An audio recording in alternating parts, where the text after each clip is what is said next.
spread them out on cardboard. That helps wick the moisture away, right? Get a little fan on there if you haven't got good airflow where you have them. Leave them like that for about a week. Stick them in a cardboard box and get them somewhere where it's like under 10 degrees Celsius.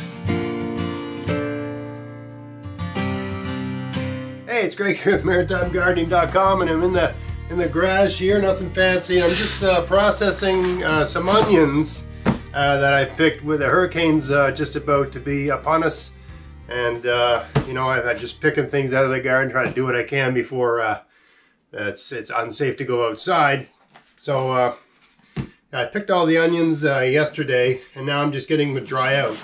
So these are onions that I picked about 5 days ago. They've just been curing here. And that's what I'm going to show you in this video, is how I cure the onions, but also how I store them. I mean, by curing, I just mean dry them out, right? So all I do is I spread them out on the cardboard on the garage floor here. I got a fan connected to the ceiling on the lowest setting, just a small fan, just to have a little bit of air turbulence, right? Air circulation. And I just lay them out on the cardboard until they seem nice, you know, until they're papery and dry to the touch and everything seems nice and dry. And I just put them in a cardboard box like this, and I stick them in a fridge. So I've done videos on like poor man's root cellar and all that sort of stuff, and I've shown different ways that I've stored my pickled cucumbers in previous years, fermented pickles. But last year, our refrigerator, the upstairs refrigerator started falling apart on the inside, and I was fixing it with glue and duct tape and all this sort of stuff, and my wife was getting on my case about how crappy it looked. It kind of didn't look very nice on the inside. It still works fine, but it didn't look good because it had all this tape and stuff. I'll show it to you in a minute. So anyway, I decided, okay, let's just put that in the garage and use it as a cold room, right? It's kind of like the perfect, you know, like in the olden days, a lot of houses would just have a cold room where they'd have a root cellar near the house. I don't have anything like that. It's a lot of work to make a root cellar. And an old fridge, you know, from what I've read, anywhere from 50 to 75 bucks of electricity is all you need to run it for a year. So for my money, that's just put it in the basement, and there's your perfectly good cold room. You know, we got the freezer on top of the fridge for like a little extra freezer space. Something's on sale, we can buy, you know, bread goes on sale or whatever, we can buy a little bit more. Also, it's just a place to store, you know, a 6-pack, that sort of thing. But all the stored root vegetables and all that sort of stuff, especially this time of year where I'm pulling a lot of stuff out of the garden, but my garage where I stole, you know, this garage stays around 5 Celsius refrigerator temperature, somewhere between 5 and 8 Celsius all winter long, because that's what I have the heat set to in here. But right now it's 20 C in here, maybe even warmer than that. Yeah, it's like 21 Celsius in here today. You can see I have a t-shirt on, right? So it's not ideal conditions for storing anything, right? So all the garlic I harvested is in there, right? Everything's in there. Everything that I've harvested, all the fermented pickles that I've made this year so far, they're all in there. Everything's in there. All I do is drive it on this cardboard on the floor, and then I just sort of, you know, using a knife, I take the roots off the bottom without piercing the skin, and I just cut the top about an inch from the base, from the shoulders, right? And that's they just go in the fridge, and they're good, right? You know, some of them, I found one that was a bit soft. You're always examining things, right? You have to examine each one, so I set that aside. It's going to go in the compost. And I got them these little tiny ones here that, you know, I bring these up and put these out to be used first. My wife doesn't like having to deal with these. I mean, the small ones are perfectly fine, but it takes about as much work to get the peel off a small one as it does to get the peel off a big one. So they're kind of annoying to deal with. But, and you know, you need about, you know, 4 or 5 of these to equal 1 onion. So it's way more work to cook with these small ones, but not a lot more. I mean, it just means that it takes 2 more minutes to do, right? So it's not that big a deal if you're watching you know, listen to a podcast or something like that. And these small ones are just right for making an omelet or a Western salad or some, you know, some small thing where you just need a little bit of onion in it, right? So that's what I do with the little ones. So why do I put everything on cardboard? Because, I mean, the whole process of curing, right, is you want to dry this stuff out. And the great thing about the cardboard is that it wicks moisture away from the vegetable. Here's a nice big onion. I picked a whole bunch yesterday. This one seems a bit compromised.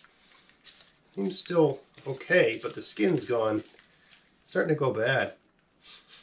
Oh, that does not smell good. That's not going anywhere. That's going in the compost. Not good. This one's okay. All right, so then all I do is just get off whatever I can pull off with my hands. I don't work them too hard. You don't want to damage the skins, right? But you want to help them be in a position to dry out, right? So you're removing anything that's gonna hang on to moisture, wick moisture, that sort of thing. Here's another one that's a bit compromised. This one's okay, but it needs to be used right away. Seems like it's gone a bit soft. I think, no, that was no good either. Huh, that's not good. And all the more reason to get these things out, right? The longer you leave them out there when it's moist, you're running the risk of them going off. This one's all right. I'll leave that to dry out. This one's good. So I just ran out with my daughter real quick yesterday, and we got every onion we could find out. So the trick here is just, sorry, I lost a bit of footage there. The trick here is just examination. You know, each one you have a look around. I got a couple here earlier that they're just gone soft. I don't know why. So they're no good, right? Anything that's seems like it's gone soft or it's compromised in some way, you can't put that in storage with the other onions, right? When you harvest onions, you harvest them as soon as the necks flop over, right? If you wait too long, they can go bad on you. You don't want that, right? So once the necks flop over, ideally after you've had a stretch of nice dry days and the soil's nice and dry, and you've gotten as much moisture out as possible. But also the day before a hurricane's a good time to harvest them as well, because it's going to get real wet if you have a hurricane.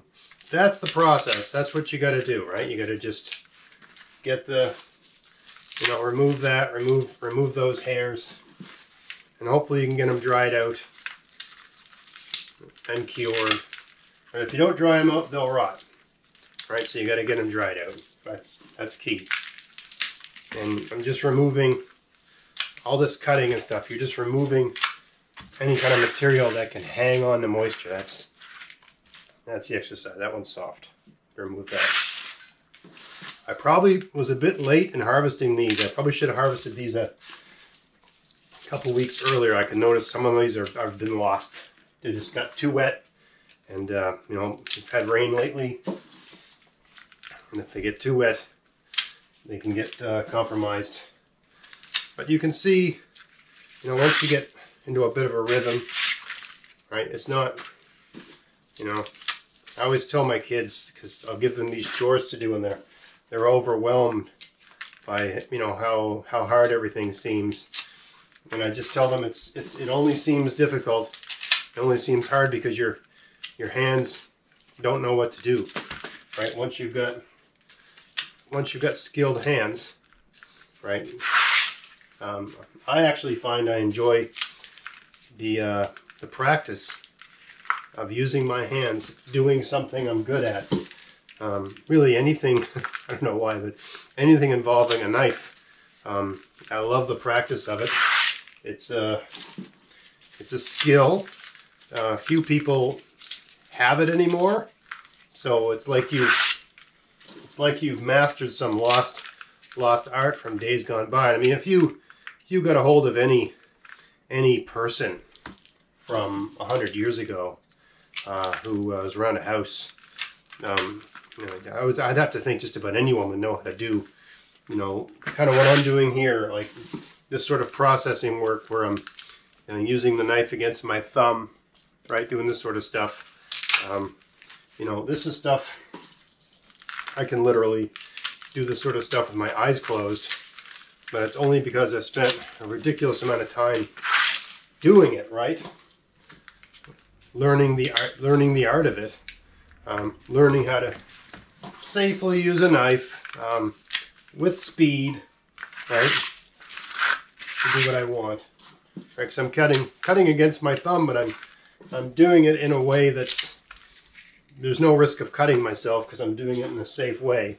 But I'm also just, even though I'm going quite fast, I'm being conscious of where my left hand is all the time, right? So that I don't stab myself, right? So I've sort of got a bit of a system. I never have my thumb sort of out of the way a lot, and there's just a way to, you know, again, it's about these hand skills, right? Just the lost art of using one's hands. I mean, the only thing we use our hands for now is to swipe left, swipe right, and pay for things, you know, that other people who know how to use their hands did, right? So, sure, it takes a bit of time, but for me, this is as good as a meditation. This is as good as yoga. This is as good as talking to a therapist, in my opinion, and a lot more economical. I'm not trying to downplay therapy for anyone that's in it, but I'm being a bit funny here. But for me, it is meditative, right? So insofar as meditation is good for your mental state, I find stuff like this to be good for my mental state. Okay, let me show you the inner sanctum of this refrigerator. All right, so nothing fancy here. All right, you can see some garlic ready for planting. Be planting that real soon. So yeah, you can see I got all these. You can see they're not very well labeled. That's garlic. This is seed potatoes, I believe, or seed garlic. All right, I got pickled cucumbers down here. There's some pickled cabbage. Some pickled beets around the back there. A little pickled beans back there. Box of potatoes right there. All right, these are perfect for putting potatoes in, right? We're going to put those onions. Can I go up there? A little bit of jockeying around here. I'll move this, yeah, up here. That way I can put these. There's a carton of milk there for the kids. Right there, like that. Perfect. And I still got some room down there for some more potatoes. Right, lots of potatoes there. One of these boxes is full of potatoes as well. I didn't get as many potatoes this year as in other years. Just because of where I chose to plant them, they didn't do as well. So I got a lot of potatoes, but they're not big. But it's just because I didn't give them good real estate. Anyway, yeah, this is where I'm storing. Not everything. So not everything is in here, but a lot of stuff is in here, and it's just about full, right? But anyway, when these onions here are nice and dried out, I'll add them to the stuff. I'll leave that there. I'll add them to the stuff that's in the fridge. Anyway, just to look in the old garage, working on processing some stuff for storage. Thought I'd let you in on that, right? Spread them out on cardboard. That helps wick the moisture away, right? Get a little fan on there if you haven't got good airflow where you have them. Leave them like that for about a week, right? And then stick them in a cardboard box. You know, the cardboard box breathes a bit, right? And get them somewhere where it's like under 10 degrees Celsius. Refrigerator is ideal, but cold room or root cellar work fine too. Anyway, just a little quick video on storing onions. I hope you found that video interesting. If you did, please like, share, subscribe, and until next time, get out there, get at it, have fun in your garden. Thanks for watching. Hey folks, guess what? I've started a newsletter at maritimegardening.substack.com. I'll be putting out one article a week. That's 52 articles a year. The articles expand on ideas that I mention in my videos and podcasts. And every article has a read aloud option, so you can just listen to me read it if you're busy doing something else. You can subscribe for $30 a year or try it for $5 a month and see what you think. It's a great way to help support everything I'm doing here. But hey, there's also free content too, so if you just want to read the free stuff, that's fine too. As always, get out there, get at it, have fun in your garden. Thanks for watching.